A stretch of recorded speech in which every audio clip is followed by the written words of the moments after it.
Hi, and welcome to the show. Subscribe at kevinmd.com/podcast. Today, we welcome back Jesse Mahoney, pediatrician and coach. Today's Kevin MD article is Stepping Down in Medicine is an Evolution. Jesse, welcome back to the show. Thanks so much for having me again.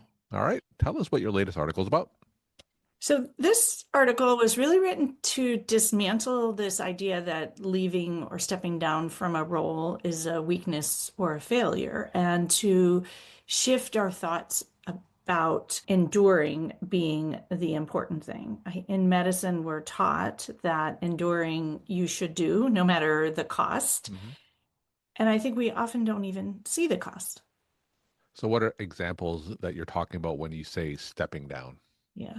So I wrote this because I recently stepped down from something I've been doing for over 5 years. I've been leading the task force on wellness for my local medical society. And it's a job I like. I'm passionate about the topic and I am still providing value, tremendous value. And my thought was, well, I can't step down because I'm the best person to do this job or I'm experienced and who will take the job. And we take on all that when we step down. And I also had this inner knowing that my journey was complete there. And so once I made the decision, I let them know. And I had this tremendous sort of sense of relief and clarity that, like, wow, that was exactly what I was supposed to be doing. And I realized that I'm creating actually a space for someone else to step into leadership who is going to learn and grow. And I was not learning and growing at that point. I had been doing it for a long time. I was complete in that journey. So it reminded me that so often we have chiefs who have been there for 20 years, 30 years. We have, when you have a job and you're doing a good job, the expectation is that you'll stay. And how often do people stay until they're not doing a good job, until they're super depleted, and they'll stay in a job that's not energizing them, even if it's an important job and even if you're good at it. I always like to point that out because we think we can't step down if it's important or we're good at it. And yet that our experience in medicine would be so different if we considered it. I love the word graduating because graduating, right? We don't want to stay in high school forever. We want to go to college. We need to make space for those behind us to step up. But once we finish medical school and residency, we stop graduating. And then this idea, we glorify the chair who's been doing it for 25 years. And I just wonder how things would feel if we let go of things that were routine and not energizing us and had shifts of energy and change. So there's a little bit of dissonance there, right? So on one hand, you know that you're the best qualified or the best person for that position, but on the other, you felt that your journey was complete in that position, right? So talk to us about those two competing feelings.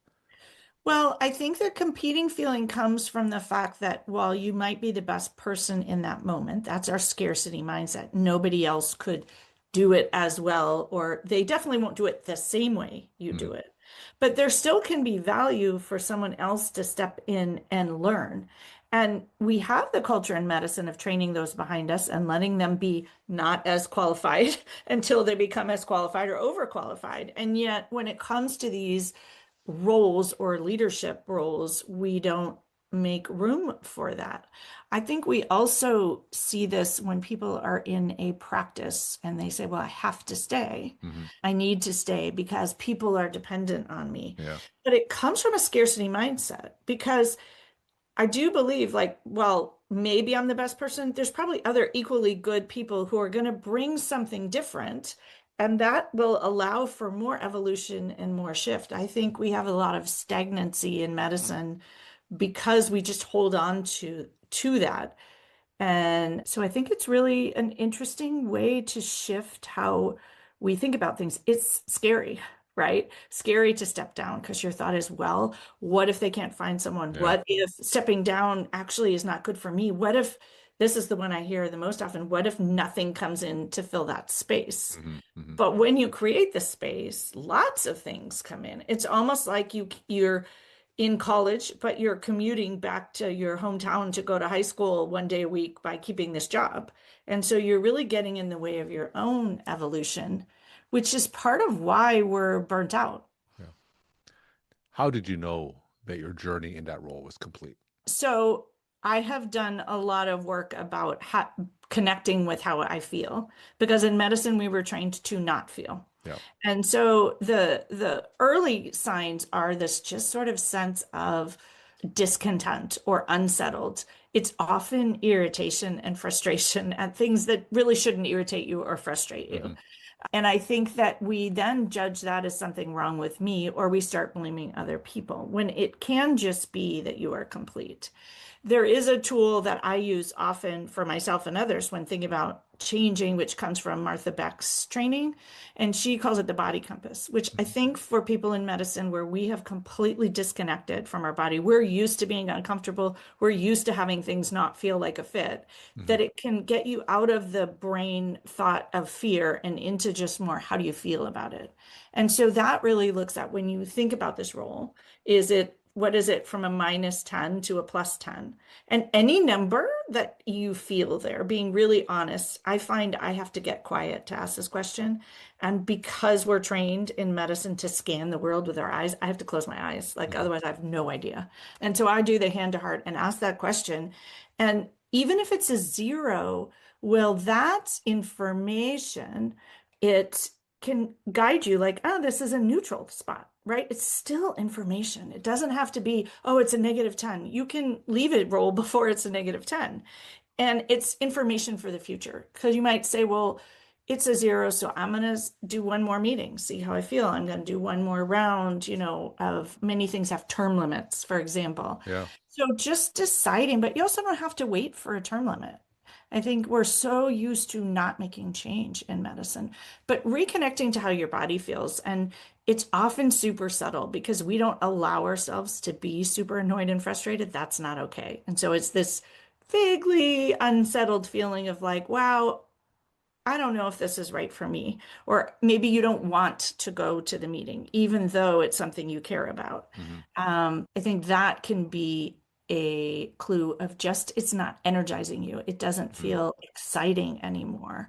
We're so used to doing things that don't energize us and don't excite us and doing them when we're exhausted and depleted. But we're afraid of space, creating this space. When you create this space, something cool, inevitably inspiring, exciting, a different role can step in. When we let go of something, we actually create space for someone else and space for you. Now, when you coach physicians or talk to your colleagues, and sometimes maybe it would be a better option for them to step down, but like you said, the culture of medicine prevents them from doing so. How do you get them to potentially make that leap? It's, well, it takes courage. I think I often point out that you have discomfort. There's discomfort in changing. Yeah. But there's discomfort in where you are. We just discount that. And so it's like, if you're going to sit in discomfort, do you want to sit in discomfort and continue to get the outcome that you have, or sit in discomfort so you can get to somewhere else? The other thing that helps physicians do this is the idea that they're helping someone else by giving them a chance Hmm. to step in. So we often won't do these things for ourselves, but we will do them for other people. The other thought that I will sometimes use that was very effective for me in making choices is what will the world miss out on if I don't step down? What will I miss out on? What will others miss out on? What potential could come from shifting into something different? And I think we would never want our children to stay doing something that was no longer serving them where they were not growing. We Hmm. wouldn't say you have to stay in elementary school, but so this idea that we're all here to grow and develop. We have this idea as a pediatrician where we are in, developmental phases, but somehow in medicine, when you finish residency or fellowship, you're complete. There's no more growing, there's no more Yeah. changing. Yeah. And so it's part of why medicine feels so heavy. What if we all had permission or seasons or chapters? Maybe this is your chapter of working for a big organization. Maybe your next chapter is private practice or your next chapter is advocacy, and that they can have overlapping spheres, but recognizing that this idea of being a physician for 30 years in one spot, being this one role, maybe doesn't fit the world as it is today. You mentioned that sometimes stepping down and having someone else go into that role can inject that organization with new ideas, right? What's an example of that? Just give us a story of that in action. What would that look like? And have you encountered or talked to one of your colleagues or coached someone where that actually happened? Well, it happens all the time. And I'll just give a personal example that at one point I had been the site chief of my own department. And I will say I was hopefully doing a really good job. I didn't step down because it wasn't working anymore, but I needed more space for other things. So when I stepped down, someone else had the opportunity to step in, and he approached it very differently. Hmm. And that brings just an energy of change and an encouragement for other people to change. And that really changed how the department felt for lots of people. And again, I think we are so used to, we notice it when someone leaves after 20 years, 30 years. It's like, then it's okay for them to leave because they're about to retire. Hmm. But if we have this infusion of energy and shifted focus, and maybe their focus is on something different, they have a different way of seeing the same problem. And I think part of our challenges, we've talked about this, is judgment, right? There's a right way to see it, and this is the way to see the problem. But what if there's many ways to see the problem? Hmm. Medicine is so complex, and departmental management and organization and structure and strategy really does need a fresh perspective. When we've been seeing something in one way, which as a human being is just what we do, having someone else come in might shuffle the way that lots of things get done. And that is actually what we need in medicine. Medicine changes so fast that it can bring an infusion of completely different new ideas. We're talking to Jesse Mahoney, pediatrician and coach. Today's Kevin MD article is Stepping Down in Medicine is an Evolution. Jesse, as always, will end with some take-home messages that you want to leave with the Kevin MD audience. My message would be to leave before there's collapse or a crisis or I just can't do it anymore. Remembering that we're trained to endure and that those subtle signs of discomfort or unsettled can be clues that it's time for you to do something else. And that's not a failing, it's an opportunity for you to evolve and for others to evolve and for medicine to evolve.